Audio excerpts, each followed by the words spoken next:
Mostra as garras, fala contra a delação de Cid e avisa, quer a Caixa Econômica Federal toda para o Centrão. Show de horrores! O que está no celular do ex-ministro de Bolsonaro, Anderson Torres?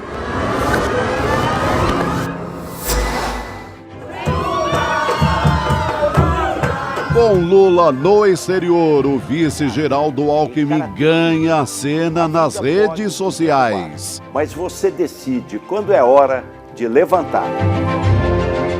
O ICL Notícias, segunda edição, está no ar.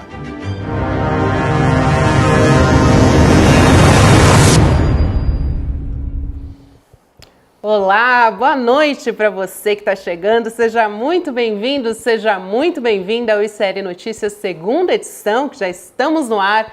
Segundou, minha gente, segundou, dia 18 de setembro de 2023. E eu tô de volta, firme e forte, nem tão firme, nem tão forte, mas já estamos de volta. Essa é a boa notícia de hoje, Gabi. Além de saúde, eu te desejo coragem, que hoje é segunda-feira. Coragem e saúde para nós. Olha, Gabi andou convidada, você imagina, quando todo mundo já teve, você já tinha tomado todas as vacinas. Pois é, tão demodê, né, em 2023, Covid, mas teve gente. Gente, eu tomei vacina bivalente, tá? Tô com o meu esquema vacinal completo, então fica até o aviso para todo mundo. Foi forte, né? Foi forte, eu ainda até tô com um resquício de tosse, a produção vai ter que ficar mutando o meu microfone. Sim. Hoje não vai ser fácil o trabalho da produção, porque eu ainda tô com uma tossinha, mais 5 dias de febre, de cama, foi bem pesado. Não, ela vai variando, tem novas cepas e etc. E a cobertura vacinal está muito baixa, viu? Eu fiquei bem preocupada acompanhando. Agora testou negativo, agora tá negativo. Bonitinho. E é bom que a gente aprende com o erro dos outros. No meu caso não foi nem erro, porque eu tô com o esquema vacinal completo, mas todo mundo, olha, fico alerta, porque realmente é muito pesado, não vale a pena. Tem um monte de gente dizendo, não vou tomar agora porque os sintomas da vacina, tem que tomar. Efeito colateral da vacina é muito forte. Olha, não vale a pena, gente, tá? É bem forte, tá? Essa nova cepa. Então fica a dica. Tome vacina. Tomem vacina. Eu tava com medo de efeito colateral, mas não tive nada. É isso. E é de graça, gente. É só ir lá tomar a sua vacina e acabou. E aí você evita dor de cabeça. E sintomas fortes, né? Que isso que é o mais importante. Me recuperei na minha casa, é outra coisa. Sentimos a sua falta, mas bem. Também senti muita falta. Estou muito feliz de estar aqui, gente. Bora lá, então, né? Você que está nos acompanhando nos canais do Instituto Conhecimento Liberta, Eduardo Moreira, também pelo canal Com Brasil, já que segundou, né? Uma rede de televisão pública e comunitária disponível em algumas operadoras de TV por assinatura.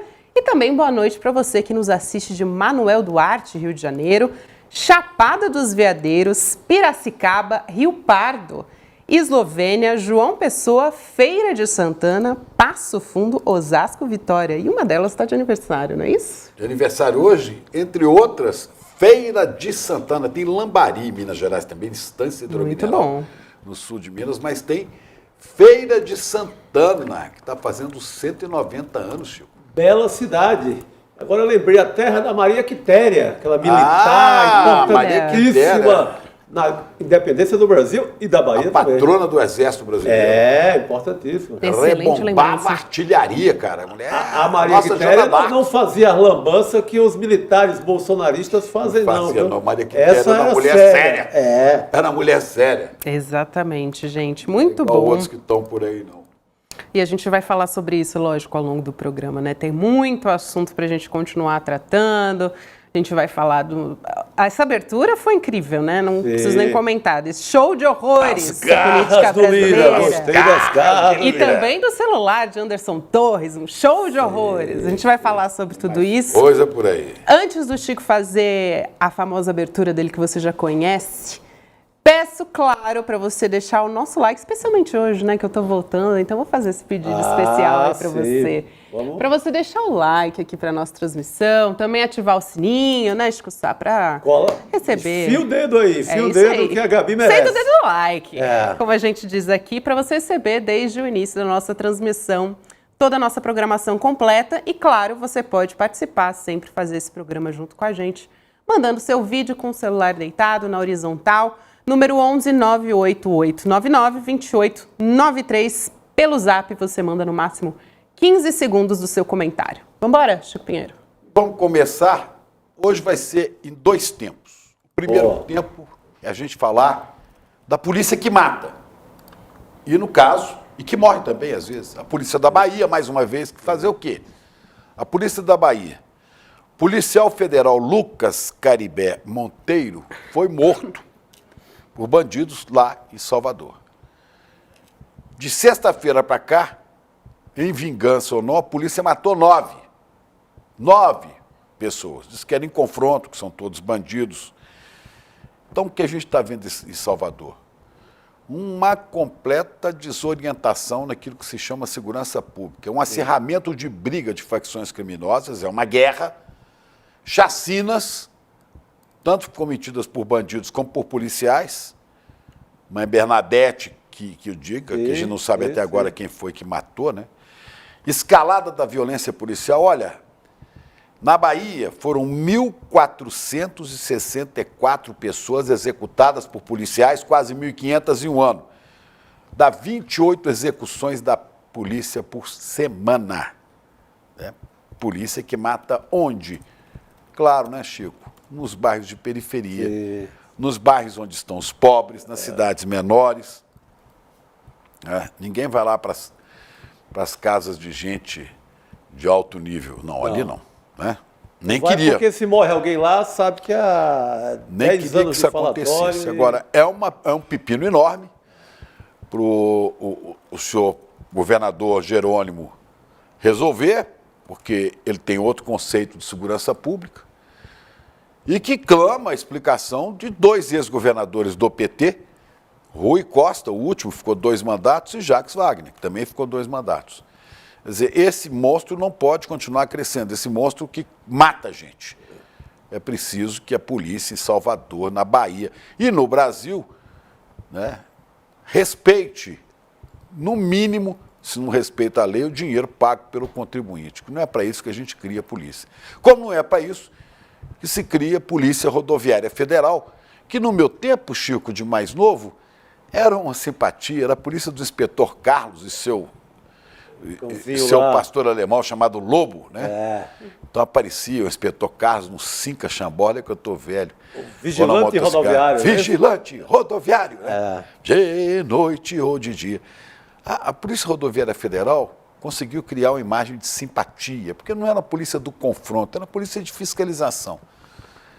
Que acolá aparecia uma denúncia de um ou outro mal policial levando propina. Mas depois que se instalou a República Fascistoide do ódio de Jair Bolsonaro, o que a gente viu? Polícia rodoviária metida em confronto com bandidos e subúrbios do Rio de Janeiro, ou não bandidos, ajudando a polícia militar a matar. É a polícia rodoviária enfiando o pobre do rapaz no camburão, né? E soltando aí. Genivaldo de Jesus, olha lá. E transformando isso aí numa câmara de gás ao modelo nazista de Hitler. Olha, e esses maus policiais, esses trogloditas, estão presos porque assassinaram. Assassinaram com requintes de crueldade. Sabe por quê?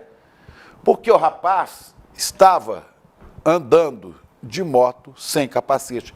Como o mito deles, Jair Bolsonaro, que nunca usou capacete quando andava de moto. Mas esse aí é pobre. Esse eles têm que fazer toda esta covardia. E a gente achou que parou por aí? Não. Há pouco tempo, não sei se uma médica, agora tem um mês e pouco, no Rio de Janeiro, tomou um tiro de um policial da PRF no carro e morreu também. E ontem, depois de 9 dias internada, morreu a Heloísa. Aí, essa gracinha. Essa tragédia. Tomou tiro na nuca, no ombro, estava no carro da família. A Polícia Rodoviária Federal diz que lamenta o caso e que presta apoio. Que apoio? Que apoio você pode prestar à mãe, a uma família? Que apoio é este? Aí vem o diretor-geral da Polícia Federal e diz, não, rodoviária, Não, mas nós abordamos 7 milhões de pessoas por ano no Brasil, fiscalizando, estamos apreendendo droga. Ó, todo o trabalho que vocês fazem vai por água abaixo quando vocês não vale nada. Se tira a vida de uma menina de 3 anos, não vale nada. A Heloísa, acabou. Acabou, não vale nada. Quando vocês fazem aquilo com o Genivaldo, é melhor que vocês não tivessem apreendido nada de droga. Melhor que estivesse em casa. Né? Então é isso, né?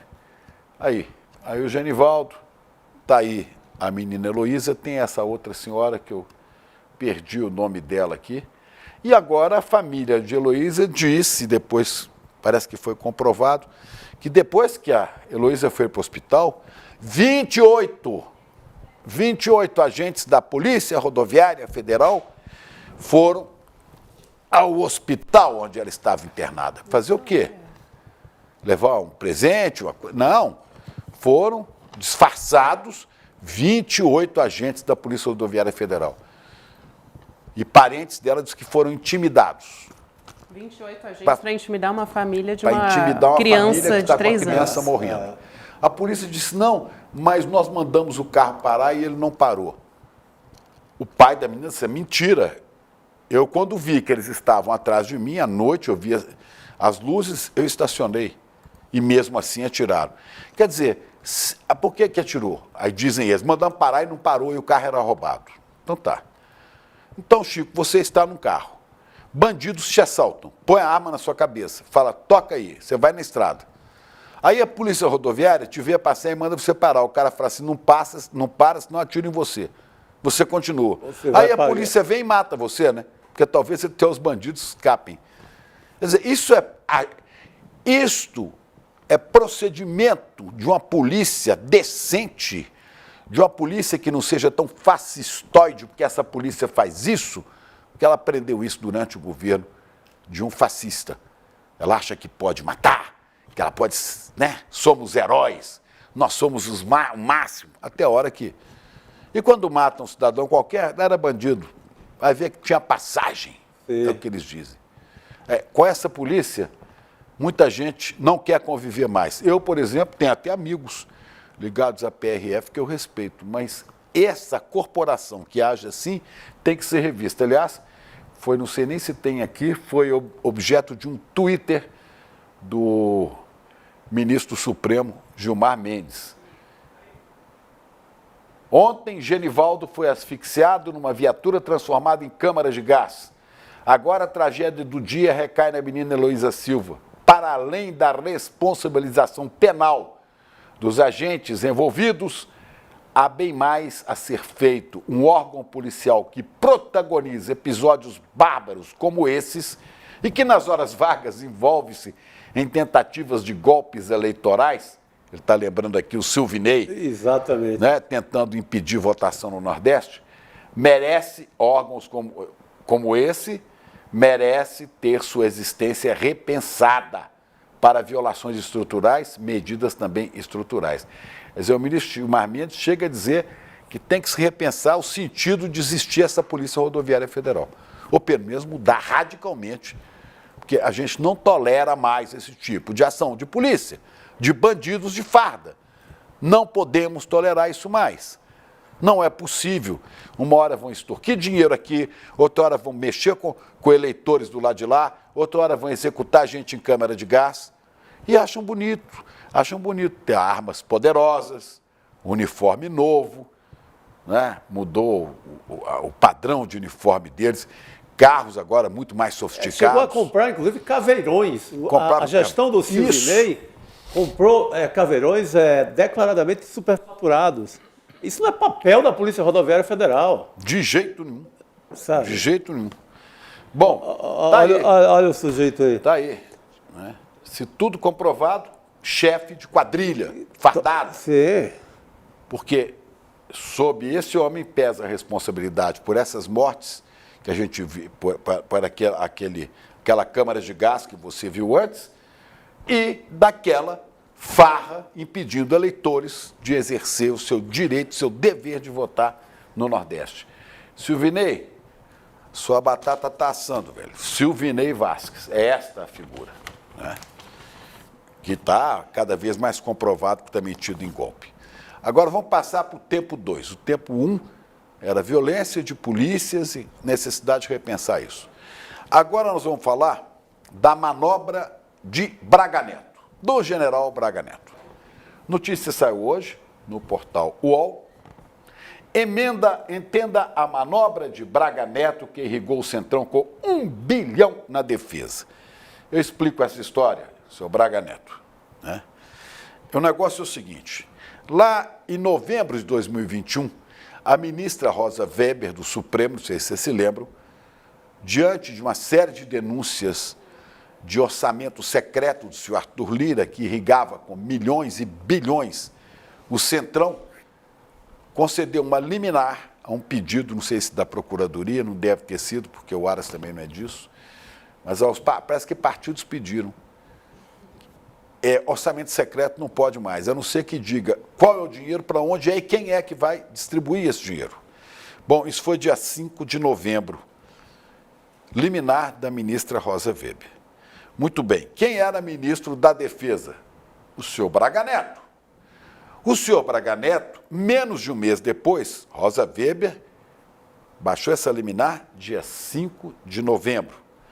Pois no dia 3 de dezembro, este senhor, Braga Neto, negociou com o ministro Paulo Guedes, aquele ministro Paulo Guedes, que tem dinheiro lá fora do Brasil, e conseguiu liberar, ao fim e ao cabo, 1 bilhão de reais para o Centrão. Primeiro, ele conseguiu liberar 303 milhões de reais. 303 que foram para um projeto que se chama Calha Norte. Sabe o que é a Calha Norte? Calha Norte é um projeto que surgiu em 1985, se não me engano, e era um projeto de proteção da soberania do Brasil na região da Amazônia. Era a região que fica ao norte das Calhas. Ao norte das Calhas. Estão chamando o Google aí, não? Fala com ele para esperar um pouquinho. Ao norte das Calhas dos rios Solimões e Amazonas. Sim. Ali ao norte nós tínhamos, portanto, unidades militares para proteger a Amazônia e a fronteira. Muito bem, Braga Neto conseguiu liberar 300 milhões de reais com Paulo Guedes e destinou esse dinheiro indevidamente, ele disse que não, para 23 políticos do Centrão que receberam essa grana. Políticos que não tem não tem nada a ver com o projeto Calha Norte, nada. Depois, em março de 22, no ano seguinte, sai Braga Neto do Ministério da Defesa. Assume o general Paulo Sérgio Nogueira. O general Paulo Sérgio Nogueira, que ficou no lugar desse aqui, conseguiu, até o fim do ano, até dezembro de 22, arrancar mais 703 milhões com apoio do ministro Paulo Guedes para irrigar os interesses do Centrão, que come tudo. Bom, o general Ubiratã Poti, que comanda o projeto Calha Norte, admite na matéria aí do UOL, ele admite que a questão é política sim. Fala, a gente está aqui para executar políticas públicas. É 1 bilhão de reais, que a gente saiba até agora, que numa jogada de Mourão com Paulo Guedes e com Paulo Sérgio Nogueira, generais e esses cidadãos, esse ministro, liberaram 1 bilhão para todo mundo aí. Bom, tem aqui que era nomes. Uma forma que, uma vez vetado o orçamento secreto, foi uma forma de continuar existindo de alguma maneira, né? Agora veja a cereja do bolo. A cereja do bolo é o seguinte. Numa entrevista hoje, numa entrevista hoje à Folha de São Paulo, uma entrevista escandalosa, o presidente Arthur Lira, Guga, o presidente Arthur Lira, presidente da Câmara dos Deputados, disse que a Polícia Federal no governo Lula está passando do limite, que está investigando muita coisa. Está investigando demais. Está investigando demais. Aí o repórter da Folha pergunta assim, o senhor tem algum exemplo? Sim, está investigando o general Braga Neto. Opa, atenção, senhor Lira, o que o senhor não quer que a gente saiba com relação a Braga Neto? Tem alguma coisa a ver com esse bilhão que foi para o Centrão? Será que se investigar muito, aparece alguma coisa aí? Aparece o seu nome? Não sei. Mas eu, no lugar do Lira, não tendo nada a temer, dizer, eu quero que investiguem tudo, para saber se houve alguma irregularidade. Está aí. Ele diz na mesma entrevista que o Gilmar Mendes teve que ir lá e fazer uma intervenção, senão iam continuar investigando os assessores dele. Agora, ele foi salvo pelo Gilmar, que na primeira etapa aí até está num bom papel, aí nessa segunda etapa. Agora, vamos aguardar então, porque no dizer do Josias de Souza, colunista do UOL, né? Nós vamos ter uma nova modalidade, sabe, de assalto a banco. É o assalto do Lira e do Centrão à Caixa Econômica Federal, que ele teve a cara de pau de dizer que eu vou levar essa de porteira fechada. De porteira fechada, ela é isso mesmo. Quer dizer, a presidência da Caixa para ele e para o Centrão, no ano pré-eleitoral, com mais 12 vice-presidências. E durma-se com barulho, uma chantagem desse tamanho. Vamos aproveitar e chamar o Guga. O Guga Exato. vai falar disso também. Guga, agora a gente vai falar sobre isso com ele. Boa noite, Guga. Mas eu ia te chamar, Guga, sem problema. Já estava aqui na ponta da linha para conversar. Você tinha visto essa ligação? Você tinha visto, Guga, essa ligação de Braga Neto com Lira e um reclamando da investigação do outro? Está aí. O Lira está tentando se proteger, eu também acho que ele está tentando se proteger. Uma boa parte do dinheiro do Ministério da Defesa irrigou quem? Deputados do Centrão. Quem mandava nessa distribuição de dinheiro era o Lira. Então, de alguma maneira, ele pode, obviamente, ter influenciado também nesse direcionamento desse 1 bilhão. É claro que o Lira provavelmente influenciou. Então, quando o Lira tenta, de alguma maneira, mandar esses recados para o governo, olha, tenta segurar, tenta usar sua influência aí na justiça para segurar as coisas, porque a gente sabe que o governo influencia em algum grau a justiça. E isso que o Lira está fazendo é passar recado. O Josias, como falou o nosso querido Chico Pinheiro, ele falou da nova modalidade de assalto, que é o assalto de dentro para fora, né? Porque geralmente o assaltante ele tem que entrar no banco, dessa vez ele vai estar lá dentro já, que seria o Centrão tomando conta da Caixa Econômica com porteira fechada, com todas as vice-presidências, as 12 diretorias. A gente sabe que o Centrão, obviamente, não tem interesse na Caixa Econômica como instituição, e sim no caixa de dinheiro que está ali dentro. Então é claro que já dá para imaginar qual vai ser o final dessa história com esse pessoal fisiológico que só tem um único interesse, que é o de fazer da política uma carreira, tomando conta agora do caixa da Caixa. É claro que essa notícia não é uma notícia boa para quem está preocupado com o que é feito com o nosso dinheiro. Vamos aproveitar, Guga, que você está introduzindo aí o assunto para a gente colocar as artes, né? Só para retomar, para quem está chegando agora, cair de balão. Arthur Lira, presidente da Câmara dos Deputados, condenando delação. Presidente da Câmara dos Deputados, criticando delação premiada do ex-ajudante de ordem de Bolsonaro, Mauro Cid. E aí a gente teve uma entrevista à Folha de São Paulo. Vou fazer o nosso combinado e ir até ali dar uma lidinha para ficar mais fácil para quem está nos acompanhando. Vou vir aqui. O que Lira disse? A gente tem 3 artes. A primeira, eu sempre condenei. Delação de réu preso. Nós estamos tratando de delação de réu preso hoje de novo, feita pela Polícia Federal, emitir juízo de valor sobre a questão de mérito. Não vou fazer, não conheço o conteúdo da delação. Eu tô sem áudio, Chico Pinheiro. O áudio Eu vim aqui, fiz o maior, quer dizer, fiz o maior teatro. Chico, você pode me ajudar? Agora temos, agora aparentemente temos. Então vou ler do começo, esse trecho da reportagem da Folha de São Paulo. Vamos retomar. Eu sempre condenei delação de réu preso. Nós estamos tratando de delação de réu preso hoje de novo, feita pela Polícia Federal. Emitir juízo de valor sobre a questão de mérito não vou fazer, não conheço o conteúdo da delação. Agora, ponto pacífico é que delação de réu preso é impossível. Primeiro trecho da entrevista de Arthur Lira. Vamos ler o próximo também, assim Guga já pode comentar também, que ele critica outros pontos específicos. A Folha pergunta o seguinte: mas as críticas à atuação política da PF existem há vários governos. Há uma atuação mais política neste governo? E aí o Arthur Lira diz o seguinte: o governo tem que ter esse cuidado. O atual governo, eu tenho dito, tem que ter esse cuidado com alguns excessos que estão aflorando. Eles tinham sido resolvidos e estão aflorando de novo com muita particularidade. Que excessos são esses, né? A gente se questiona. Olha. E aí tem mais um, só para a gente finalizar aqui a leitura. A Folha pergunta justamente isso. Tem exemplo? Arthur Lira. Tem vários. Tem o general Walter Braga Neto, tem outros aí. Polícia Federal não trabalha nem como promotor de justiça, nem como juiz. Ela tem que ir até a investigação. Acabou a investigação, acabou o papel. Ela não pode ir além disso. Tem policiais indo além disso.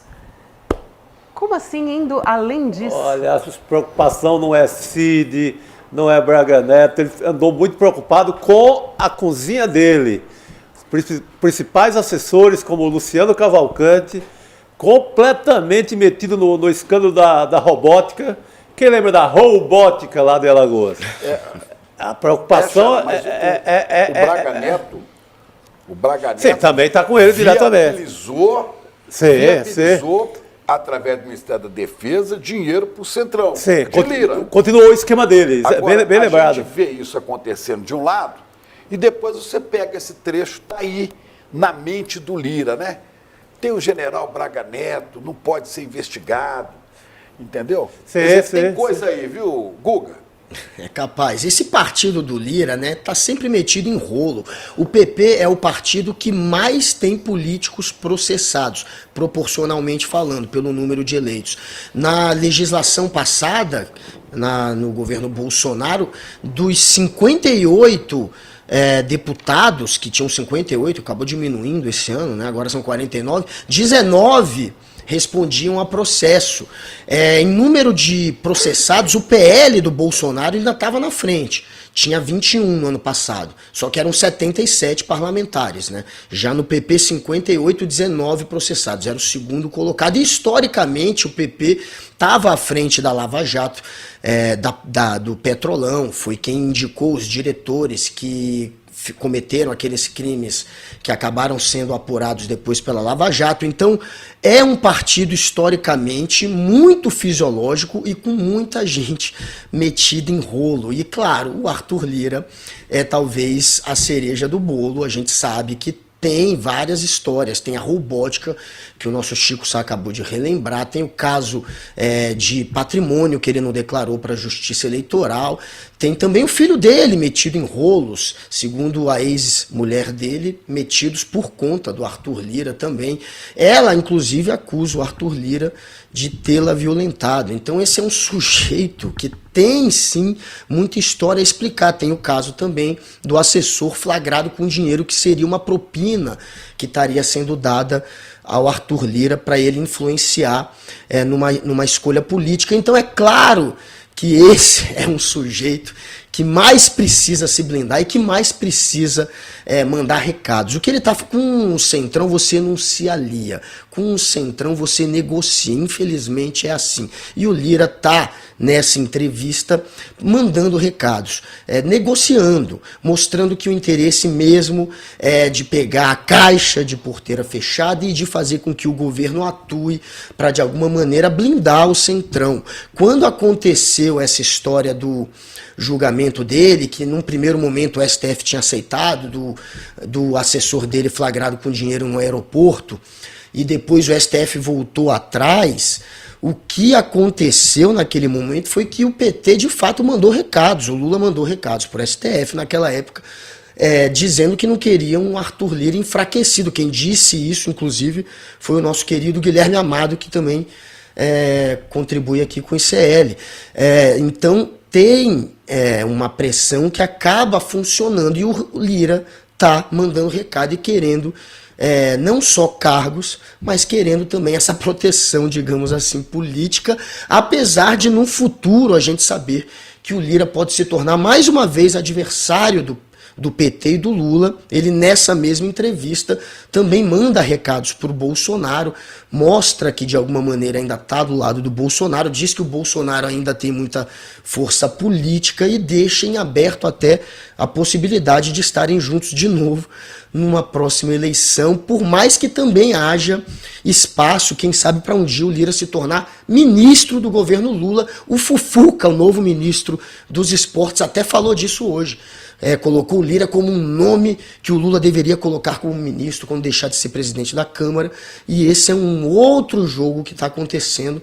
Mas enfim, o que a gente está vendo hoje é o Lira sendo Lira, é o Centrão sendo Centrão, negociando para se blindar e para ter mais poder político e financeiro. O Lira ministro, eu falei, já tem mais de mês, todo mundo ficou chocado. É por aí. Não, você alertou aí para que o próximo passo ele vira ministro. Vai querer talvez o Ministério da Economia, né? Vem para a Caixa, traz a Caixa para cá também.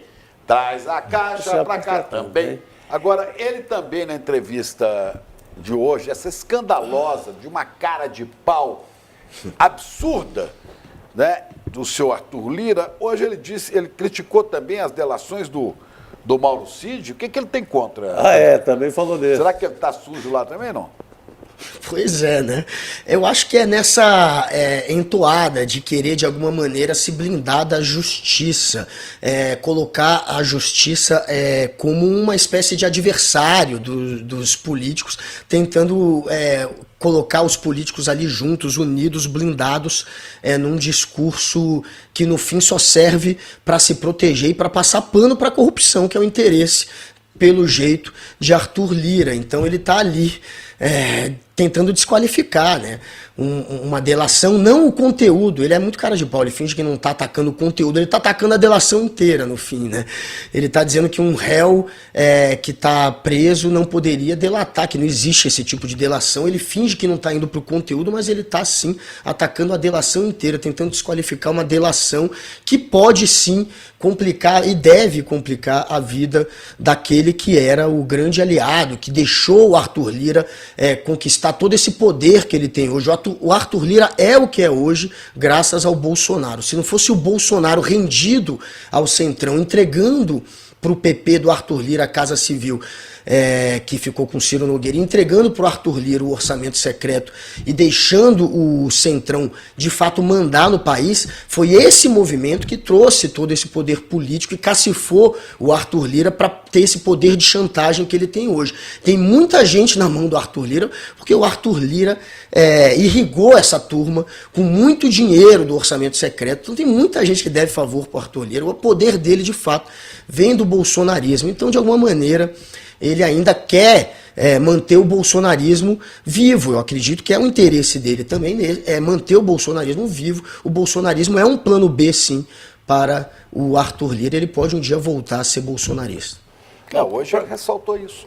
Para ele é interessantíssimo. Mantém ali o Bolsonaro ainda como possível canoa para ele pular de volta e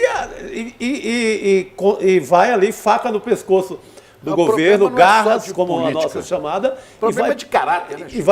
Não é política, não é? Então vai pegando tudo ali, o que for, ele vai, né, com esse apetite descomunal, vai ser Caixa, daqui a pouco vai ser outro ministério maior e tal, e vamos nos safando. A única vantagem é quando demora assim, não, só na próxima semana, quando o Lula dá uma enrolada ali, não, daqui a 10 dias, daqui a 2 dias, um dia, cada dia é um dia de economia para os cofres públicos que esse cara não bota a mão. Vamos dar uma olhada na nota da Caixa? Hoje, 10 associações de funcionários da Caixa soltaram uma nota de repúdio que a gente tem ali. Passado recente, ficamos chocados com o termo passando a boiada, utilizando para se referir ao desmonte das políticas de proteção do meio ambiente. A gente falando de Ricardo Salles, né, aquela reunião ministerial de abril de 2021, se eu não me engano. Agora é a vez que ficamos chocados com o termo de porteira fechada, para se referir à entrega da Caixa a todos os seus cargos de alta gestão aos políticos de centro, é o que diz a nota. Foram educados aí, né? Foram educados, Chico. O que representa um total desrespeito a essa instituição centenária responsável pela execução das principais políticas sociais do governo federal. Porque de porteira fechada que eu conheço é curral. Eu que morei muito tempo em zona rural, em sítio e tal, é o curral, né? Onde está o gado do Centrão. Mas a porteira fechada, a Caixa Econômica, que devia ser uma instituição que é do mercado, né? Que está no jogo do mercado, aí ela, de repente, ela é sequestrada. Sequestrada por um bando, né? Assalto a banco. É a nova modalidade, segundo o Josias. É preocupante mesmo, é muito preocupante isso. No ano, imagina, Chico, você fala sempre de como tem agência espalhada no Brasil inteiro. Isso no ano eleitoral. No ano eleitoral. Traz a Caixa para cá também. Meu Deus do céu. Centrão. Imagina no eleitoral a farra que eles não vão fazer com isso. Isso com certeza vai ajudar a eleger muito prefeito. O objetivo do PL, por exemplo, né, chegar a 1000, o PP também, do Arthur Lira, que é, enfim, triplicar o número, né, eles falam em triplicar o número de prefeito. Então, é claro que isso aí é uma boquinha para essa turma. E o Arthur Lira fica usando a mão grande que ele tem, esse poder de chantagem que ele tem, constituído durante o governo Bolsonaro, e que ele se apropriou e se dá muito bem com isso hoje. Ele está trocando, basicamente, os votos do partido dele, são 49 deputados, ele consegue influenciar mais ou menos no voto de uns 35 deputados, cerca de 20 ou 25% só que não vota de acordo com os interesses do Lira. Então, no fim, o Lira está prometendo isso, está prometendo uma vida mais tranquila para o governo no Congresso. São 350 votos, segundo o Lira, ou 340 a 350, que o governo vai dispor a partir de agora, mas a gente não pode, né, ter essa fé toda. Eu digo, aqueles que acreditam que o governo de fato tem maioria, já que o Arthur Lira está de um lado, mas tem o Ciro Nogueira, por exemplo, do outro lado. O Ciro Nogueira também é do PP. O Ciro Nogueira, ele quer, pasmem, se tornar, quem sabe, um nome para concorrer à presidência da República. O Ciro Nogueira, que seria uma piada grotesca. O Ciro Nogueira não quer se aliar ao Lula, não quer deixar o PP se aliar ao Lula. Então a gente tem que ver como é que vai funcionar essa história aí, né? Se de fato esses 75% do PP estarão com o governo ou se o Ciro Nogueira vai convencer uma parte deles a trair esse acordo, veremos. Olha, eu quero lembrar aqui, quando fala porteira fechada, meu microfone está fechado? Não, alô, tudo alô? normal. Não. Quando se fala em porteira fechada, são 12 vice-presidências. Só para refrescar a memória de todo mundo aqui, comunidade CL, de vocês, tinha um cara do Centrão que foi vice-presidente de pessoa jurídica da Caixa. Ele botou dentro do apartamento 51 milhões de reais. O Gedel Vieira Lima. Dinheiro da Caixa, a nossa Caixa. 51 milhões de reais em dinheiro vivo. O cara era vice-presidente da Caixa Econômica Federal. Então, MDB imagina, da Bahia. Da Bahia. MDB da Bahia. MDB da Bahia. Agora você vai ter mais 12 vice-presidentes escolhidos aí pela galera, os cupinchas do Lira. Imagina, num ano de eleição. Meu Deus. Agora não vão ser trouxas de guardar dinheiro em mala dentro de apartamento, como fez o Gedel, né? Essa esperteza já foi descoberta. Agora é Pix, bota lá fora, outra parada. Agora é Pix. E foram 2 anos, eu acho, só que o Gedel... Pode fazer seu comentário, não, eu queria trazer uma notícia que saiu agora. Pode falar. O que é? Não, que o Gedel, 2 aninhos só, viu, de caixa, e essa grana toda acharam, e uma parte acham que foi desviado de lá mesmo, viu? E só 2 anos de caixa ele conseguiu já deixar um grande rumbo. Imagina 12 vice-presidentes escolhidos pelo Centrão. Mas vai lá, Gabi. É o seguinte, Guga, que a gente ia entrar na história dos golpistas do 8 de janeiro, saiu uma reportagem agora da TV Globo, do Márcio Falcão. O ministro André Mendonça, do Supremo Tribunal Federal, dispensou o ex-ajudante de ordens e atual integrante da equipe de apoio, inclusive do ex-presidente Bolsonaro, o tal do Osmar Crivellati, de comparecer à CPI dos atos golpistas, depoimento que está marcado para acontecer agora, né? Essa semana.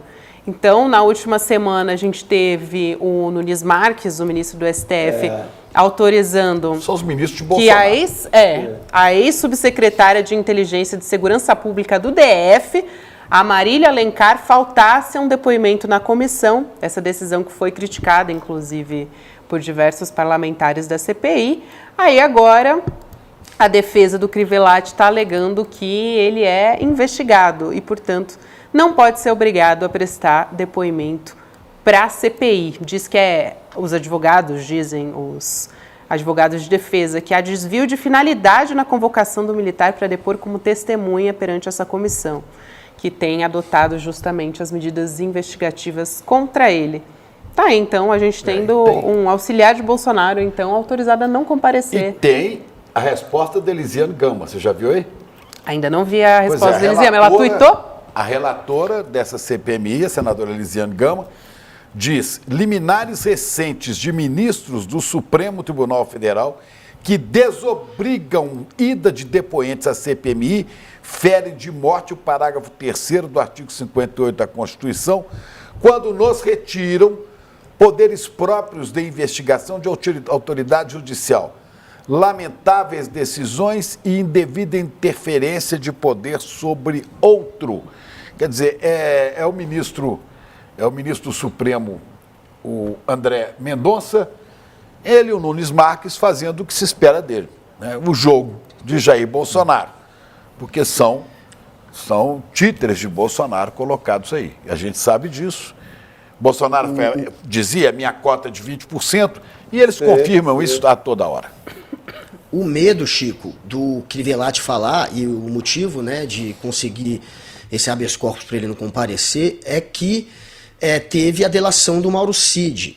E dependendo do que ele falasse amanhã, ele poderia ser pego na mentira, já que os senadores e os deputados da CPMI, eles pediram o compartilhamento de informações da delação, exatamente para confrontar o Crivellati. A intenção era confrontar o Crivellati com a delação. Esse compartilhamento ainda não chegou até eles, mas supostamente chegará amanhã, provavelmente. Então eles poderiam confrontar o Crivellati. E aí, por isso, a urgência em conseguir um meio dele não comparecer. E aí a gente vê quem fazer isso, o André Mendonça, o indicado pelo Bolsonaro, indo lá e liberando esse de quem sabe ser flagrado numa mentira, e o que complicaria a situação dele, né? Mas era essa a estratégia que acabou melada por conta dessa decisão do Mendonça.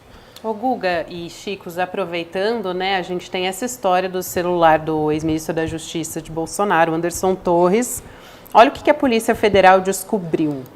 Uma sugestão para enforcar o presidente Lula. Fake news sobre Alexandre de Moraes. Convocação para atos pedindo a intervenção e também, isso a gente já viu diversas vezes, defesa do voto impresso. Esse rapaz, que foi ministro da Justiça de Bolsonaro, acharam isso no celular dele. Sim. Uma forca, um cadafalso, uma forca, ele vai subir a rampa para enforcá-lo. Pediu para a nossa produção, quando possível, colocar compartilhando assim o esgoto da internet, né? O ministro da Justiça. Mas ele é o esgoto, ele é o esgoto de Bolsonaro. Né? É um absurdo, ele é a matéria fecal que sai do palácio. Agora, são indícios bastante fortes, né, de que realmente houve crime, não, Guga? Não, isso mostra que ele é o tio do Zap golpista. O problema é que ele não é só o tio do Zap, ele é o tio do Zap com o poder de ministro da Justiça. Ele é o tio do Zap que, de fato, pode colocar em prática todas aquelas teorias de conspiração que eles ficavam perpetuando e jogando entre eles. Aí você vê esse sujeito é completamente desqualificado. Aí tem ali mensagens contra o Alexandre de Moraes, dizendo que ele enriqueceu enriqueceu de maneira incompatível com o salário dele. É uma coisa completamente leviana essa acusação que é feita ali. Tem acusações contra as urnas, tem esse meme, essa foto de uma forca dizendo que, enfim, sugerindo que o Lula ia parar numa forca.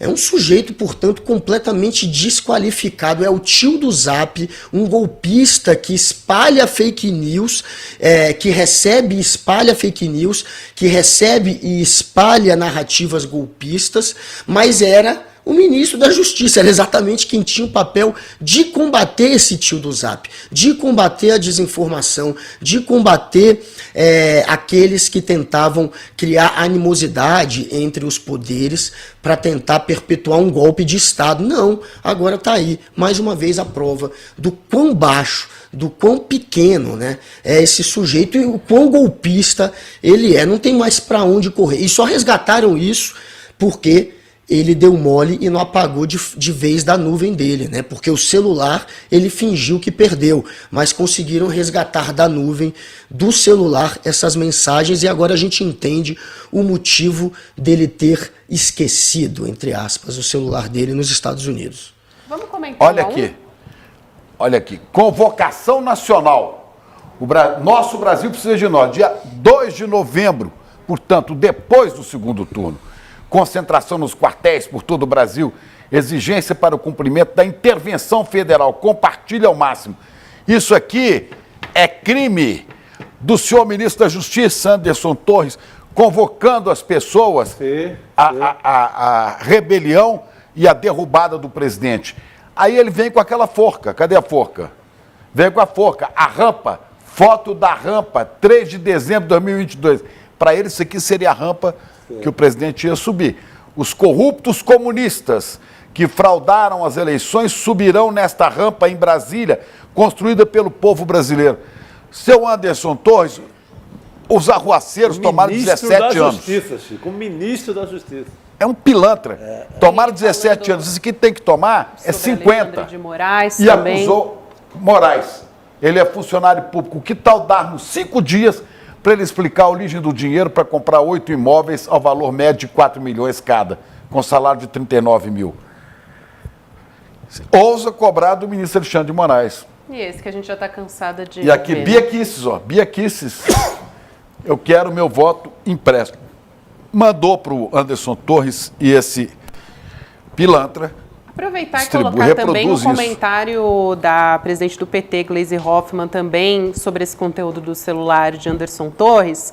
Inclusive, Gleisi Hoffmann, né, que está sendo cotada aí para talvez assumir um cargo caso o Flávio Dino saia, mas ainda não tem nada confirmado, mas ela não deixa de ser um nome cotado. Vamos falar aí o que ela disse. Quero ver qual agora a alegação dos golpistas depois do que encontraram no celular de Anderson Torres. Ali tinha de tudo um pouco, material convocando para concentração nos quartéis, para exigir intervenção federal e até imagens sugerindo o enforcamento de Lula. Que não só os terroristas do 8 de janeiro sejam punidos, militares, políticos e o mandante também, ou os mandantes, né? Ou os mandantes. É absurdo, o cara no papel de ministro sabe, compartilhando essa baixaria, ele estava no mesmo. A gente normalizou, parece, né, Chico? Porque parlamentar fazer isso já é um absurdo completo. Agora, um ministro de Justiça do governo federal o mesmo cara que depois vai para a segurança pública do DF, que vai encontrar o Bolsonaro na véspera para deixar a porteira aberta para a tentativa de golpe. Aí você veja os problemas. Primeiro, seguindo o devido processo legal, julgar todos esses canalhas que tentaram acabar com a democracia no país e instalar o nazifascismo aqui. Isso é uma tarefa dificílima, não é? Porque tem que ser o devido processo legal. Se fosse igual ao Lava Jato, igual o que eles fazem, estava resolvido. Agora, o segundo, tem que aguentar a chantagem do Centrão, do seu Lira, querendo impedir o presidente de governar, a não ser que dê tudo que eles querem. A Caixa, inclusive. A Caixa e o Caixa. Sabe o que está faltando, Chico? Na minha modesta opinião, a única coisa que mete medo nesses políticos, povo nas ruas. Sim, mobilização popular. Mobilização popular. Está faltando organização de sindicatos, de movimentos populares, de União Nacional de Estudantes. Está faltando juntar todo mundo e ir para a rua, porque a única coisa que esses caras temem é povo na rua. Eles morrem de medo. Mais, é só isso. Né, Guga? Tem que ter pressão para que a justiça se sinta. A justiça está fazendo a parte dela. O que a gente está vendo é parte da classe política tentando se blindar. Mas é claro que o apoio popular, o apoio da opinião pública, isso tudo facilita, isso tudo influencia. Então, está faltando. A gente vê nas redes sociais algum tipo de movimentação, ali alguma coisa ainda funciona, mas na rua não existe. Não tem nada acontecendo. Então as pessoas precisam mostrar que estão incomodadas, e que não aceitam golpista, e que não aceitam passar pano para golpe, e que tem que ir para cima dos financiadores e dos peixes grandes, não tem que ficar só no bagrinho. Esses buchas de canhão aí, né, são mais de 1.000 que estão sendo processados, cerca de mais de 200 de fato vão ser condenados e provavelmente pagarão a princípio ficando presos atrás das grades. Agora tem mais de 1.200 que devem fazer acordo de não persecução, né? Aquela que o Ministério acaba não apresentando a denúncia. Ele aceita pegar uma pena leve e confessa o que fez, não precisa entregar aos outros, assume o que fez, mas não fica atrás das grades. Eu acho que é por aí, tem que ir para cima desses todos que já estão indo, dos bagrinhos, fazer esses acordos com esses menores também, para não colocá-los atrás das grades, prender só aqueles que de fato foram mais violentos, e é muita gente já, e claro, principalmente pegar os mentores. Esses é que tem que ir para cima e tem que ter pressão para isso. Cadê essa turma? Anderson Torres, se ele não pagar depois disso tudo que já tem, aí é porque a justiça falhou. É isso aí, Guga. Bom comecinho de semana para você, obrigada e um beijo, estava com saudade de falar com você, até amanhã. Eu também. Um beijo, galera, até mais, Gabi, valeu, até mais, Guga. Chicos. Tamo junto. Boa noite, querido. Aí, beleza, tchau. Valeu. Chico Sá, olha só. Olha quem chegou aqui, ó. Chegou, desapareceu. Ih, a gente teve spoiler, isso? Olha aí, Cacai! Grande Antônio Carlos de Almeida Castro. O cara tá na área, rapaz. Tudo bem, gente? Cacai, boa noite. Cacai, que eu descobri aqui, vi um vídeo dele dando entrevista pro pai do Guga e pro Guga também, né? Onde revelaram os segredos de Cacai, que ganhou um festival de música cantando músicas de Roberto Carlos. São tantas emoções, não é, meu cara? E aí, Cacai? E ganhei um aplauso, hein? 4.000 pessoas, o júri era um aplauso. Quem era mais aplaudido, você imagina. Pô, eleição direta, né? Eleição direta. Não foi jurado, não, rapaz. Cacá, deixa eu começar com uma pergunta aqui. Né? Primeiro, são duas coisas. Primeiro, o seguinte: o STF vai ter que julgar um por um de 1.000 e tantos condenados, porque julgou esses aí, levou a tarde inteira, vai levar 10 anos para acabar. Isso é a primeira coisa. Agora, a segunda coisa, esses primeiros réus pegaram penas de até 17 anos. Só especulando, diante do que nós ficamos sabendo hoje do senhor ex-ministro da Justiça, Anderson Torres, o que deve acontecer com ele? Vai pegar 34 o dobro? Não sei se você acompanhou aí. Chico, em primeiro lugar, é claro que não é o ideal que o Supremo Tribunal tenha que fazer esses julgamentos, né? Porque o Supremo não é um tribunal talhado para poder fazer 1.000 e tantos julgamentos criminais. O Supremo Tribunal, cada julgamento dele demora muito. Eu tenho proposto algumas coisas, até para mudar o ritmo dos julgamentos. Acho que o relator deveria ter 30 minutos para ler o voto, os demais ministros teriam um tempo menor para acompanhar, porque o tribunal não pode deixar de julgar coisas importantíssimas. Mas ao julgar esses réus que estão com foro lá, evidentemente tem que ser julgado um a um. Não se pode julgar o direito penal por turma, né? Quer dizer, os ministros fizeram questão, inclusive, de explicar isso no começo do julgamento. Isso vai tomar muito tempo do Supremo e é uma pena. No caso, por exemplo, do Mensalão, onde eu atuei para o Duda Mendonça, os julgamentos eram feitos dos grupos, mas no momento em julgar cada um deles, fazer a separação dos votos. O Lula teve um julgamento individualizado. Assim que tem que ser e assim é que será. Vai realmente tomar muito tempo. Eu hoje escrevi um artigo, que deve sair quinta-feira, em que eu faço o enfrentamento dessa questão específica das penas, Chico. Veja só, eu me lembro que logo após, no dia 9 de janeiro, eu comecei a receber telefonemas do interior, lá do meu Patos, querido Patos de Minas, de pessoas preocupadas que tinham, lá tem um bando de bolsonaristas, tinham bolsonaristas que tinham sido presos aqui. Eu até me lembro de um deles que me ligou, até meio aparentado, e disse, mas olha, minha irmã está presa, ela é idosa e tal. Eu falei, ela foi presa num asilo? Aí ele falou assim, não, foi presa lá dentro do Supremo Tribunal Federal. Eu falei, então o que ela está reclamando que é idosa, sendo que ela estava no Supremo? E passado uma semana, que as pessoas começaram a ver as dificuldades, aí tem várias coisas que são interessantes. Primeiro que eles começaram a reclamar, os bolsonaristas, olha, a condição de higiene é ruim, a comida é uma lavagem, as pessoas para ir ao banheiro é uma dificuldade, ou seja, todas aquelas pautas humanistas que nós temos, eu especialmente que trabalho muito com esse sistema carcerário contra esse sistema medieval do Brasil, passaram a fazer parte da pauta desses bolsonaristas. Foi um avanço humanitário para eles, sobre esse aspecto. Mas aí, um deles me perguntou, Cacai, você acha que vai dar condenação? Eu disse, olha, esses que foram presos, depredando o prédio Supremo, que participam da tentativa de golpe, participam da tentativa de impor um regime ditatorial no Brasil, além do crime menor de dano e tudo mais, que é grave, mas que é menor sobre esse aspecto, na minha visão, isso eu disse uma semana depois do dia 8, na minha visão eles vão pegar 18 anos de cadeia. Errei por pouco. Estão pegando aí 17 e tanto e tal e tal. Bem, e aí as pessoas tomaram um susto. Mas e como é que vai ser a complementação dessa investigação? Quem prestou atenção no julgamento, eu tenho a obrigação de prestar, porque sou advogado criminal, pode ter observado um voto do Alexandre muito técnico, muito meticuloso, e ele disse, olha, agora nós estamos ainda fazendo a investigação do núcleo político, do núcleo financeiro, dos militares e, evidentemente, a última pergunta é a quem aquilo tudo interessava. Veja só a gravidade de tudo isso.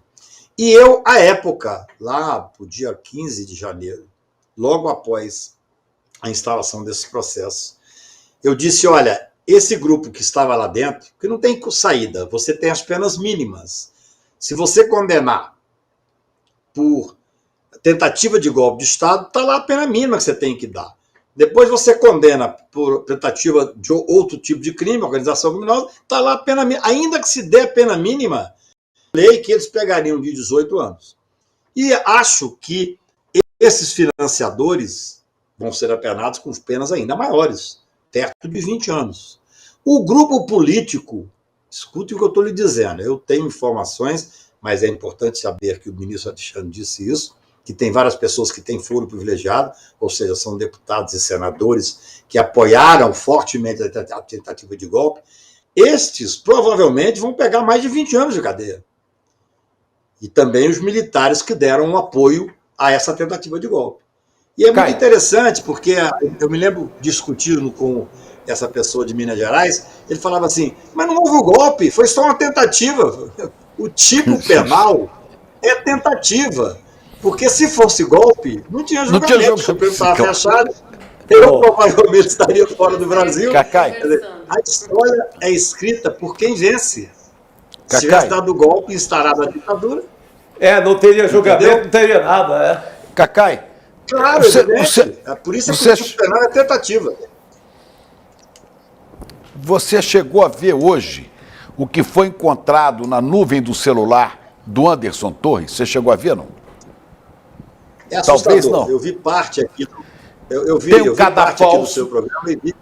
Tem um cadafalso com uma forca, assim, vão subir a rampa, Lula enforcado, tem incentivo a golpe, tem de tudo um pouco. Os corruptos subirão na rampa em Brasília, construída pelo povo brasileiro. Tem de tudo um pouco, não é? Ainda tem uma acusação aí, uma acusação ao ministro Alexandre de Moraes. Convocação nacional para intervenção federal. Olha, esse cara era ministro da Justiça quando mandou espalhar isso aí. Agora, será que ele vai ter que... Nós vamos ter que esperar todos os 1.395 perrapados serem julgados e condenados a 17 anos para depois botar esse cara no banco dos réus? Não tem que esperar. Na verdade, não tem uma correlação direta do prazo, né? O que acontece é que no processo penal, tem uma regra, felizmente tem essa regra, que aqueles que estão presos têm prioridade no julgamento, porque a pessoa está presa. O Anderson, até onde sei, nesse momento ele não está preso. Aqueles que forem presos e que se mantiveram presos, esses têm preferência no julgamento. Agora, as investigações podem ter certeza disso, elas estão sendo feitas de forma técnica e, de certa forma, paralelamente. Quer dizer, os políticos estão sendo investigados agora, esse grupo. Eu já ouvi dizer, não tenho informação, que são 17 ou 18 políticos, o grupo político. Depois você tem os financiadores. Chico, é muito grave.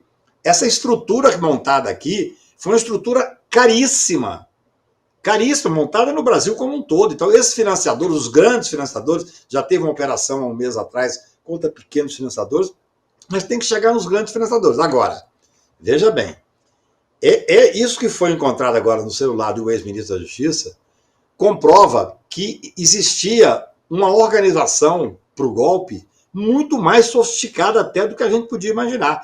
Como eu não acompanho, evidentemente não sou advogado do caso, não acompanho os detalhes da investigação, eu não tenho esses acessos que agora, felizmente, estão vindo a público. Mas demonstra o quê?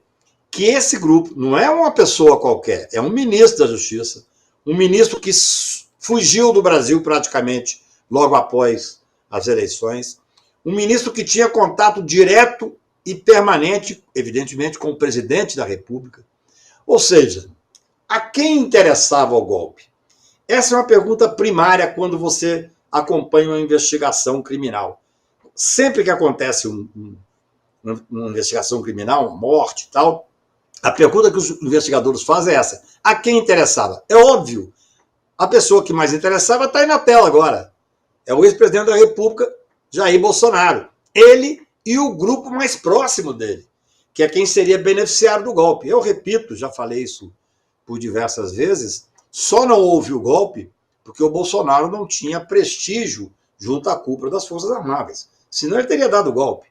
Agora, tudo isso que está aparecendo, você imagina o seguinte: nós ainda não estamos falando daquilo que vai ser colocado num dado momento em público, da delação premiada do cidadão que estava no dia a dia. Esse Cid, né?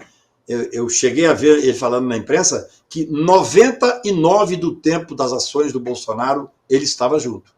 Ele tinha participação. Então, o que nós temos que fazer agora? É ruim ver um processo paralisar o Supremo Tribunal? Não tem outra saída. A nossa causa é a causa da democracia. O Supremo Tribunal, repito, teve um papel fundamental na manutenção da estabilidade democrática do Estado Democrático de Direito. E agora tem que ter consequência. Tem que ter consequência, tem que ter o julgamento. Não precisa esperar. Por exemplo, se o Ministério Público Federal chegar à conclusão de que tem elementos suficientes para a denúncia poderá ser julgada rapidamente. Existem 5, pelo que o ministro Alexandre disse no dia do julgamento, existem 5 ex-comandantes da PM que estão presos.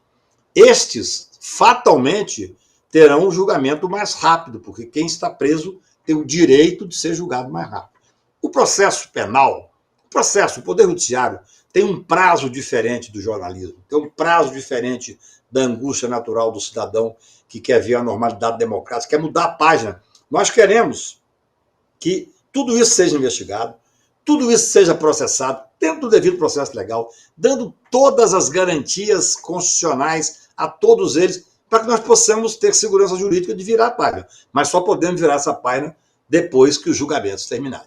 Cacá, eu queria trazer uma pergunta aqui da nossa audiência. O Cláudio Colgo diz o seguinte: pergunta para o Cacá, por favor, se esse povo tem direito à redução de pena, porque alguns são réus primários. E aí, antes de você responder, Cacá, eu queria que a nossa produção colocasse aqui na tela a imagem dos 4 primeiros réus julgados aí pelos atos do 8 de janeiro. Então, a gente tem o Aécio Lúcio Costa Pereira, que não é o Aécio do PSDB, o Aécio da Sabesp, foi o primeiro, inclusive, a ser julgado, que vai ter que cumprir 17 anos de prisão, enfim, já tem 10 boletins de ocorrência contra ele, de acordo com reportagem do Fantástico. A gente tem também, ao lado dele, o Tiago de Assis Matar, que a gente teve uma formação de maioria, né, para 14 anos de prisão, segundo réu, por ataques golpistas também. E a gente tem o Matheus Lima de Carvalho Lázaro, já condenado também, que é bastante jovem, né? O Matheus tem 24 anos, foi condenado a 17 anos de prisão por envolvimento nos atos. E a gente tem o Moacir José dos Santos. Moacir José dos Santos, que se identifica, ele que é do Paraná, de Cascavel, ele é um dos 4 réus que responde ao processo em liberdade, por decisão do ministro Alexandre de Moraes. Ele se apresenta como autônomo, né? Tem um emprego aí, de que ele se diz motorista de uma empresa de paisagismo em Cascavel. Então esse é o cenário que a gente tem aí, fazendo um panorama geral de quem são os 4 réus do 8 de janeiro. Então, Cacai, retomando a pergunta do Cláudio Colgo, eles têm o direito de redução de pena por ser réu primário em alguns casos? Olha, veja bem, essas sentenças que foram dadas individualizadas as penas para cada um, no momento em que o ministro dá a pena, ele já levou em consideração todas as hipóteses de aumento de pena e de diminuição de pena. Esses 17 anos são definitivos, não tem nem como recorrer. Na verdade, a imprensa está especulando que ainda pode recorrer dentro do próprio Supremo. Esse é um problema do julgamento do Supremo Tribunal Federal. Se fosse lá em Patos, Chico, ia falar assim, só pode recorrer agora para o bispo, entendeu? Porque não tem recurso. O Supremo decidiu, no julgamento do mensalão, para que você tenha direito a embargos para ser julgado no plenário, você tem que ter 4 votos favoráveis. Até onde eu acompanhei, ninguém teve esses votos favoráveis. Essas penas que foram dadas, 17 anos, 15 anos, já foram levadas em considerações todas as atenuantes e todos os agravantes. Então, essa é a pena definitiva. Contra ela não há como recorrer. Por que a diferença de pena? Outro dia eu ouvi uma discussão muito grande, causa incredulidade para o cidadão, um juiz ter condenado a 17 anos, o outro ter condenado apenas a 2 anos, e o ministro Barroso, se não me engano, ter condenado a 12 anos, alguma coisa assim. É porque, claro, as pessoas que não são advogados não têm obrigação de saber disso. Mas eles respondiam a várias penas, a vários processos, a vários tipos penais. Por exemplo, o Cássio condenou a 2 anos e pouco, porque ele entendeu que não houve tentativa de golpe de Estado, que não houve tentativa de abolição do Estado Democrático de Direito, que não havia organização criminosa, e condenou por dano. A pena de dano ela é uma pena infinitamente menor. É assim que funciona. O ministro Barroso entendeu que poderia ter um bis in idem, ou seja, que na verdade não se poderia condenar pela abolição do Estado Democrático de Direito e pela tentativa de golpe de Estado, porque ele entende que esses 2 crimes, as ações são as mesmas. Então, ele condenou apenas num deles. Os demais ministros consideraram, na linha do voto do ministro Alexandre, que os crimes são independentes, a abolição e a tentativa de golpe, que ocorreu organização criminosa e que ocorreu dano. Então, você soma as penas. Então, essa pena, que cada um deles saiu de lá já com a pena cravada, essa pena já foram levadas em consideração tudo que podia levar. É uma pena que não terá mais recurso. Essas pessoas cumprirão um longo tempo de regime fechado. Eu, sinceramente, como advogado criminal, com formação humanista, eu acho que a cadeia tem que ser a última raça. Eu tenho horror à cadeia. O sistema penitenciário brasileiro é um sistema absolutamente falido. Quer dizer, essas pessoas vão sentir aquilo que os criminalistas chamam de um cheiro de cadeia, durante anos e anos. Eu até escrevo esse artigo que vai sair quinta-feira, dizendo que agora a direita, a ultradireita, ela é muito prática. Que esses todos que ainda serão condenados, que vão ser condenados vários deputados, vários senadores, militares de alto coturno, financiadores bilionários e provavelmente, que evidentemente, os maiores interessados, que são aqueles que detinham o poder. Essas pessoas podiam fazer um longo trabalho para melhorar o sistema penitenciário brasileiro, porque eles vão ser hóspedes durante anos do sistema penitenciário falido e medieval do Brasil. Essas penas são penas definitivas. Caio, mas não vão para a mesma cadeia, né? Se forem condenados os mandantes, militares, financiadores, políticos, não vão para a cadeia desses Zé Manés aí, não? Ou você acha que vai para a mesmíssima cadeia? Mesmíssima Será? Cadeia. O que existe, isso é uma explicação interessante para fazer, viu, Chico? No Brasil, quem tem curso superior, enquanto não tem a pena definitiva, ele tem o direito de ter uma cela especial, que é o que é chamado. Aqueles que são militares, que trabalham no combate ostensivo à criminalidade, eles não vão para a cadeia daquelas pessoas que eles prenderam, sob pena de serem mortos. Existe um trabalho desse jeito. Mas veja bem, quem cumpriu pena pelo mensalão, por exemplo, que foram ex-ministros, empresários importantes, cumpriram pena na cadeia. Teve ex-ministros e empresários importantes que ficaram na papuda por muito tempo. Pode haver uma divisão interna por questões de administração penitenciária. Mas, assim, no momento em que a condenação transita em julgado, as pessoas vão cumprir pena nas cadeias. Eu até escrevi um artigo no início, lá para fevereiro, fui até criticado por alguns amigos de esquerda e tal, que eu achava que esses, vamos dizer assim, as pessoas que participaram da execução, mas que não tinham contato com essa alta direção do golpe, eles deveriam ter sido julgados pelo Supremo, porque essa é assim que diz o próprio plenário do Supremo Federal, mas deveriam ter ficado nas cadeias dos seus estados, até para não abarrotar a papuda e para facilitar que essas pessoas tenham acesso, por exemplo, às famílias. Porque o cidadão saiu lá do interior de Santa Catarina, do interior do Mato Grosso, veio para cá, está preso na papuda, a família não tem acesso nem a esse cidadão na cadeia. E tem um detalhe, Chico, eu li ainda agora, semana passada, que alguns deles, desde janeiro, não veem a família, porque a família é bolsonarista e não vacina. Se você não vacinar, você não pode entrar no sistema penitenciário. Você imagina? Você não vacina contra a Covid. Então, essas pessoas não têm acesso às famílias. É tudo de uma gravidade ímpar, né? Aí a família não visitou por isso, porque eles são negacionistas, ninguém toma vacina, então não recebeu... Não recebeu visita. Agora, Caio, o Bolsonaro, como arquiteto do golpe, mandante do golpe, ele iria, por ser militar, ele iria para um quartel ou para Papuda, Bangu, algum endereço desses aí? Uma vez julgado pelo Supremo. Se ele mantém a patente dele, se não cai a patente durante o processo, ele vai para um quartel ou para Papuda? São momentos distintos, né? Enquanto estiver sofrendo, vamos falar em hipótese, para não usar o nome do ex-presidente Bolsonaro, para não parecer que aqui eu estou tentando, até tem defendido que ele não deveria ser preso agora, apenas depois de condenado definitivamente. O cidadão, ainda que tenha ocupado qualquer cargo que mereça, evidentemente, as honras de estilo, a partir do momento da condenação definitiva, ele vai cumprir pena num estabelecimento penal, numa penitenciária. É muito diferente. Porque quando você tem...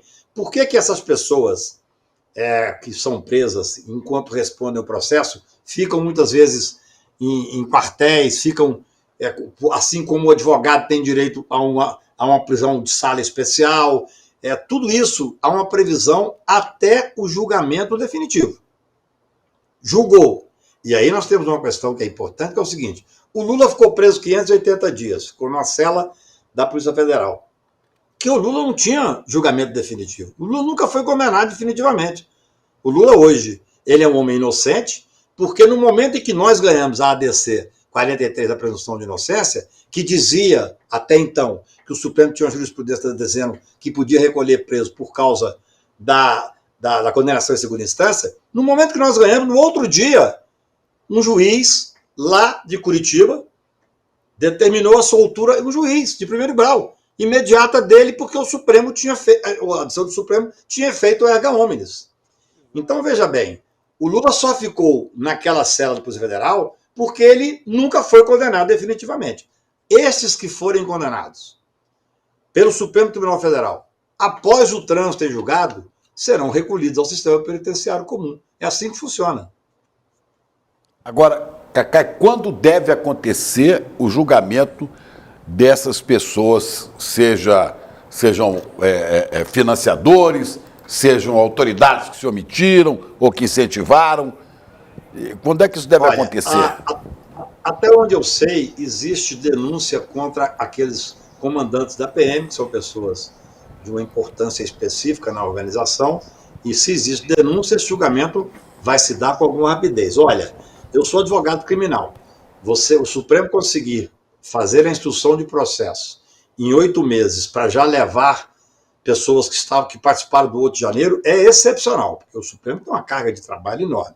Agora, nós ainda não temos sequer denúncia. O que é a denúncia? Vou explicar para a pessoa de forma bem leiga. É uma peça formal do Ministério Público, que é o Dominus Litis, só ele pode fazer, onde ele acusa o cidadão que participou disso aí, ou pelo crime de tentativa de golpe de Estado, dano, organização criminosa, o que ele quiser. Apresentada a denúncia, aí o Supremo vai decidir o recebimento. Teve o recebimento, virou réu. Virou réu, o passo seguinte é julgamento. Por enquanto, ainda não há. Nós não temos denúncia contra os financiadores. Na verdade, nós não temos, até onde sei, sequer o ministro Alexandre que disse no relatório dele que está em andamento, de forma célere, as investigações. Ele citou o núcleo político, o núcleo de financiador e o núcleo que estaria do lado dos poderosos, daqueles que seriam os beneficiários. Então, eu tenho a impressão que, se já chegamos a esse ponto, nós devemos estar agora prestes a acontecer essas operações. Vai ter uma operação contra os financiadores, nós temos que chegar nos financiadores, que ali custou muito dinheiro. E depois que tiver a operação, aí você tem a rapidez numa série de procedimentos. Porque, veja bem, o Poder Judiciário ele é lento porque é necessário dar o devido processo legal e a ampla defesa. É bom que seja assim. Nós não podemos atropelar o sistema, porque temos ansiedade de ver essa página passada limpo, mas nós atropelarmos e não darmos às pessoas o amplo direito de defesa, o devido processo legal. É isso que sustenta a estabilidade democrática. Nós temos que ter essa certeza e essa noção. Nós não podemos, claro, todos nós já não aguentamos mais tanta instabilidade. Por outro lado, nós estamos tranquilos porque estamos vendo o caminhar normal do Poder Judiciário, que é tempo próprio, mas que está fazendo justiça, na minha visão. Cacai, rapidinho antes da gente encerrar, o papo está muito bom, muito esclarecedor. O Itajaci Machado pergunta o seguinte: e os golpistas generais vão ser presos? A CPI não trouxe nem para os depoimentos. É um levantamento uma ponderação importante aqui. Sim. Boa pergunta. A CPI é um braço político do Congresso Nacional. O sinal tem uma força muito grande porque a Constituição diz que é um braço do Congresso Nacional com poderes inerentes ao Poder Judiciário. Mas é completamente diferente a postura de um Poder Judiciário independente, de um Ministério Público independente. Essa semana que vem agora vai sair o nome do novo Procurador-Geral da República, porque quem atua no Supremo Tribunal Federal, o Supremo já decidiu que lá é a competência para essas ações, é o Procurador-Geral da República. Ele pode até delegar para um mas sob a coordenação dele. Então, do meu ponto de vista, não há nenhuma diferença se o cidadão é general, da ativa, da reserva, porque se o presidente da República vai ser processado, por que não processar o general? Eu não vejo, espero, né? Eu não vejo como ter nenhum tipo de divisão. Muito diferente do que levar numa CPI. Eu entendo a pergunta, entendo a pergunta. Eu advoguei muito em CPI, estou advogando agora na CPI. Até essa CPI dos atos golpistas, entrei com mandado de segurança porque o presidente da CPI proibiu o exercício de trabalho de um fotógrafo que tirou uma fotografia lá, entrei com mandado de segurança, ganhei o liminar no Supremo para que ele voltasse. Esse é um jogo democrático. Então, eu entendo que, em havendo a responsabilização, seja da ativa, seja da reserva, de pessoas que tinham interesse direto, tem 3 ou 4 nomes que estão aí muito citados como sendo pessoas que participavam efetivamente disso que o Anderson está dizendo aí, já com programação até de executar sumariamente o ex-presidente Lula. Veja bem a gravidade de tudo isso. Eu acho que nós teremos surpresas positivas, acho que o país está dentro de uma estabilidade democrática muito interessante. O Supremo Tribunal conseguiu enfrentar esse momento de turbilhão, dando estabilidade democrática. E também é óbvio, aquele Congresso cooptado que nós tínhamos no momento que o Executivo fascista não tinha nenhuma dúvida em cooptar de forma brutal parte do Congresso Nacional, hoje esse Congresso já vê os ares democráticos de forma diferente. Então eu tenho muita, não é nem esperança não, eu tenho muita certeza de que esses processos aí vão ter o ritmo normal, democrático, dentro da Constituição, com amplo respeito à legítima defesa, ao devido processo legal, mas ao final com a comprovação, em havendo prova suficiente. E a farta prova, com a condenação de quem quer que tenha ousado tentar fazer a ditadura voltar para o Brasil.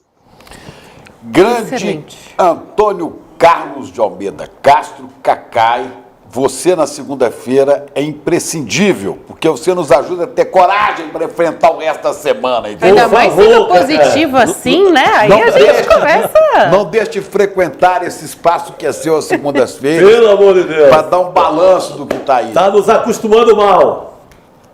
Uma alegria enorme para mim, uma honra. Volte sempre. Tá bom, Cacai. Brigadíssimo. Cacai, Vamos ver se a obrigada. gente se vê. Tá bom. Abraço, querido. Tchau. Excelente. Então, olha, pelo menos Cacai, se o Cacai tá positivo, a gente pode ficar também. O cara tá um tom Não, de... o Cacai, eu acho que é o advogado mais... tem aquela coisa, não vai ser no tempo, não é no tempo da... mais demandado desse. Não é no tempo da cerveja gelada, nem da champanhe que a gente guardou lá. Não é nesse tempo. E nem da ansiedade das pessoas para verem a justiça ser feita, né? É no outro tempo. Exato. Depois a gente da pergunta justiça. isso pro Cacai outra Exato. vez que eu estiver no ar, mas já foi perguntado ele. Escuta, e o Jair já te procurou para ser advogado dele? Mas já, né? Foi? Foi, já procurou. Bolsonaro procurou o Cacai, pediu o Cacai ia ao Palácio. Se eu tivesse enrolado como o Bolsonaro, eu teria procurado o Cacai também. Ele procurou o Cacai é um vitorioso em causa da justiça, e falou, precisava, ele falou, pois não, presidente, o que é que o senhor deseja? Não, você gostaria de ter o seu trabalho. O Cacai falou assim, infelizmente não vai ser possível. Aí o Bolsonaro disse assim, mas por quê? Ele falou, eu prefiro não falar. Depois ele disse assim, pois é porque acho que é o Ariano Suassuna que falou, né? Tem certas verdades, se você dizer na cara, vira ofensa, então é melhor você ficar calado. Eu não vou poder. Falando em coisas que são ditas, em verdades que são ditas, né? A gente pode trazer uma cena que foi bastante inusitada, né, na internet, viralizou bastante. Que bacana. Mas antes, eu vou trazer informação também, tipo, sabe, para você comentar. Por quê? Um vídeo do vice-presidente agora, presidente em exercício, Geraldo Alckmin, viralizou bastante. Nesse fim de semana ele fez uma homenagem ao senhor Miyagi, personagem do filme Karate Kid, mas isso porque o presidente Lula, neste momento, está em Nova York, abre amanhã a Assembleia Geral da ONU, essa é a 14ª, inclusive, viagem internacional do Lula em 9 meses, uma viagem a cada 20 dias, com cirurgia no quadril também aí prevista, não está fácil a vida do presidente Lula também não, viu? Vou te falar. Mas quem está curtindo muito, né, Chico Sá, quem está se divertindo desde que foi eleito é Geraldo Alckmin. Acho que desde a campanha. Desde a campanha. Eu estive na campanha com ele. Ele estava numa alegria. Ele estava numa alegria. Eu falei, você governador, teve um palanque ali. por que você não veio antes do lado do Lula? Ia ser muito mais divertido. Camarada Alckmin, meu Deus do céu, está animando, está animado. E é um cidadão muito correto, extremamente correto. Pois e aí ele fez homenagem a jovens brasileiros, né, campeões de uma competição de karatê. Como é que foi essa história aí, Chico? Nós vamos ver o vídeo? Acho que vamos ver o vídeo, né, por favor. Para o pessoal poder entender do que a gente está falando, da experiência única. Estamos falando. Vamos para Karate Kid agora, senhores. Lembrem-se sempre do ensinamento do mestre Miyagi em Karate Kid. A vida pode te derrubar, mas você decide quando é hora de levantar. Não, esse final para mim. É esse Alckmin que está passeando, né? Isso aqui é o símbolo aí do. Do seu Miyagi. Seu Miyagi que é o mestre, né? Que ele é o mestre do Karate Kid, ele é quem traz a filosofia, digamos assim, do filme, do Karate Kid. Bom, eu não tinha visto o Karate Kid. Ignorante disso, e a minha mulher ontem estava vendo isso e falou comigo assim, mas que diabo é isso? Eu falei, não sei.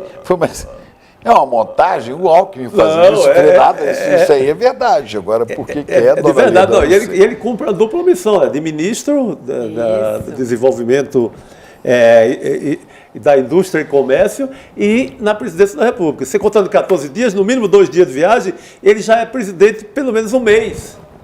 Então, ele está curtindo essa missão e eu creio que é uma confiança extremada, né, Chico? Discreto, do Lula. Discreto. O presidente Lula tem uma confiança enorme nele. Sim. E hora nenhuma, Chico, ele dá sequer, porque tem a imprensa vai toda em cima dele ali, querendo pelo menos aquela pequena maldade ou aquela pequena ponta de intriga. Não tem, não tem. Ele é de uma lealdade absoluta. Hora nenhuma você tem sequer, porque ele é de outro partido.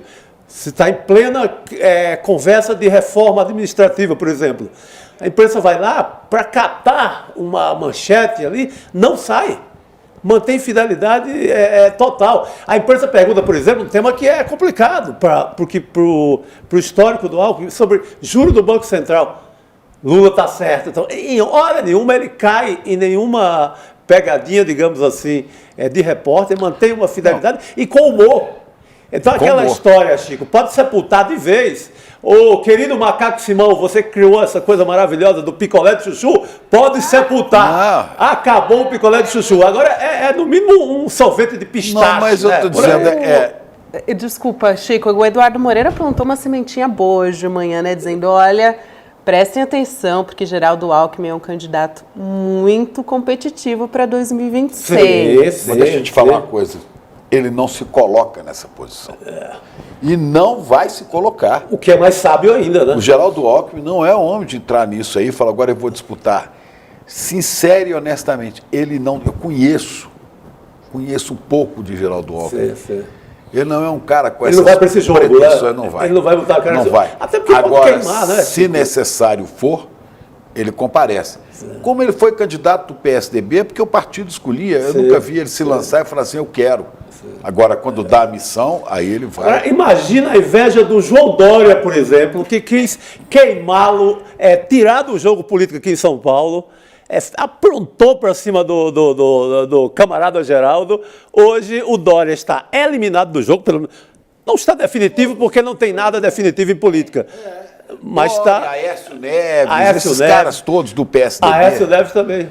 Os caciques todos do PSDB. E está aí e ele continua. O Geraldo, Miyagi, Alckmin, brilhando em Brasília. E pode ser uma alternativa aos nomes de Flávio Dino e Fernando Haddad, que são nomes que têm sido ventilados bastante como preferências até do PT. Mas não tenham dúvida, o presidente Lula escolheu Alckmin como vice, conversando com outras pessoas, mas com a plena consciência que se ele tivesse que se afastar por qualquer motivo, o país estaria entregue a alguém sério. Sim.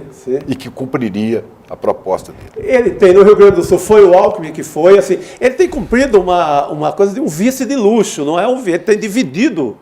Ele tem dividido com o Lula a missão. E sempre puxar o foco para si. Sempre puxar. E assim, o cenário, quando sai o Lula, fica o Alckmin, fica numa altura interessante. É um grande representante, não é um... Embora sejam posições políticas diferentes, né, mas está para Lula, assim como estava o vice de Fernando Henrique, o Marco Antônio Maciel. Sim. Marco Maciel era discreto nessa. E com estatura política, né? Com estatura política e discreto. Você não ouvia o Marco Maciel, queria aparecer em nada, cumprindo o seu papel. E tem trabalhado, viu? Você vê ele em reunião de Fiesp, você vê em reunião com o empresário, essa parte toda que ele cuida, há muito de São Paulo, né? Ele que segura a onda. O senhor Miyagi se sentiu homenageado nessa parada. Muito bom. Só para não deixar de fazer o advogado do diabo, né? Sim. Porque aqui na nossa audiência as pessoas sempre colocam... Né? Exato. Colocam aqui as ponderações delas também. Aí eu estou sempre de olho aqui no nosso chat. A Gladys Fleshman disse, esse é o Alckmin de agora, é bom conhecê-lo quando governador. Eu conheci muito bem. Assim, por isso que eu estou comentando dessa forma. Exatamente. Porque era outro governador, infinitamente conservador. Por isso que eu estou admirando o fato dele ter mantido a fidelidade diante das perguntas dos repórteres. Por quê? Porque o Alckmin que eu conhecia é um Alckmin conservador, mais ali do centro-direita. Então, estamos elogiando a mudança de postura. Isso aí. E muita gente também dizendo para ficar de olhos bem abertos, que não pode ser um novo Temer. Vamos aprender a separar o joio do trigo, diz o Ricardo Costa. Exige olhos bem abertos, né? Claro. Porque as pessoas mudam, e as pessoas mudam, evoluem, crescem, não é? Vamos embora então, né, minha gente? Que por hoje já estamos já batemos o sininho em cima da linha, exatamente. A gente começou a semana aqui estourando, falando com o Cacá e conversando com o Guga Noblar sobre tudo que espera a gente essa semana, julgamento do 8 de janeiro, tem celular de Anderson Torres e a gente continua, claro, de olho em tudo isso nessa semana. A gente tem, antes de encerrar, vale sempre a pena chamar no final, né, palestra de Monja Coin, gratuita, com Eduardo Moreira, como vencer a ansiedade e o estresse. Essa é pra mim, hein, gente? Pra todos nós. Pra todos nós. A gente vive em São Paulo. Pra todo mundo que nos acompanha também, eu aposto. Todo mundo correndo, né? Tem que... Não tem como. Então anota, 28 de setembro, 8 horas da noite. Inscreva-se em icl.com.br/N2. E já que é segunda-feira, eu lembro também, para você que é amante do direito, a gente conversou com o Cacá hoje, amanhã também tem Caleidoscópio Jurídico com o Valber Agner e também a Flávia Giannini, às 5 horas da tarde. Também tem entrevista com o professor e pesquisador João Maurício Adeodato, para todo mundo que quiser entrar mais profundamente aí nas discussões do direito. E agora a gente fica, claro, com Robertinha Garcia, César Calejón, Robertinha que esteve aqui, inclusive semana passada, segurando aqui os dias que eu fiquei com o Covid, Robertinha, William De Luca, também a Vivi, um beijo para você especial. Robertinha e César entrevistam a Ingrid Gerolinchi, que é psicanalista, socióloga e documentarista. A partir de agora você acompanha, então. Boa noite, boa semana, Chico Sástico Pinheiro. Boa noite. Vou mandar um beijo para uma espectadora especial do programa. Minha mãe aniversaria hoje. Parabéns. Dona Maria do Socorro, te amo. Beijo, Dona Maria do Socorro. Dona Maria do Socorro, viva, salve. Um beijo de todos nós aqui, da mesa, da produção, todo mundo. Felicitações. Boa semana para todo mundo. Beijo para Azevedo também. Até mais, gente. Monja Coin tem ajudado a desmistificar estigmas e a combater a intolerância religiosa no Brasil. As armas que Monja Coin tem, os ensinamentos budistas e o amor. No dia 28 de setembro, uma quinta-feira, às 8 horas da noite, ela vai dar uma palestra aberta e gratuita para todo mundo que faz parte da comunidade do ICL. Para você participar, é só clicar no link aqui em cima ou aqui embaixo e gratuitamente, em poucos segundos, você vai estar inscrito. Clique agora, se inscreva e vamos participar dessa aula sobre como vencer o estresse e a ansiedade. Todos precisamos desses ensinamentos. Até lá!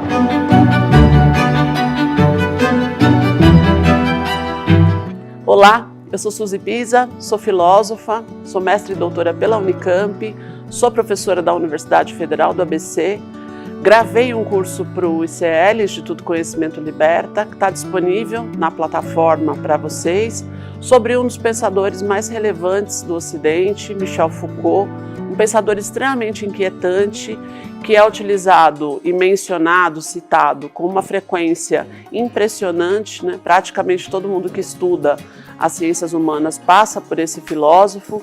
Eu procurei criar um curso que apresentasse textos básicos do Foucault, como História da Sexualidade, História da Loucura, Vigiar e Punir, A Ordem do Discurso, mas ao mesmo tempo mostrasse um pouco do modo de operação deste filósofo, tentando mostrar como que saber e poder e discurso vão se articulando nesses textos e como que essas teses Foucaultianas elas são tão importantes para ensinar a gente a pensar, a produzir conhecimento sobre as sociedades contemporâneas. Esse curso ele tem como título Michel Foucault abrindo a caixa de ferramentas. Ele tem um caráter metodológico, né, de mostrar um pouco o modo de operação deste filósofo. E ao longo das aulas, além de apresentar alguns fragmentos de textos, a gente foi tensionando esse filósofo, questionando esse filósofo para pensar um pouco nas nossas próprias questões. Convido vocês a conhecer esse trabalho. Cada aula tem indicação de textos, para aqueles que não estão familiarizados com essa filosofia, certamente vocês vão encontrar ali um começo, e aqueles que já estão familiarizados um pouco com Foucault, certamente tem muitas teses interessantes para aprofundamento. Além do meu curso, tem mais de 200 cursos na plataforma do ICL, cursos com grandes professores, com grandes professoras, com grandes intelectuais do Brasil. Tenho certeza que ao acessar a plataforma vocês terão um leque gigantesco de formação continuada aí para vocês realizarem.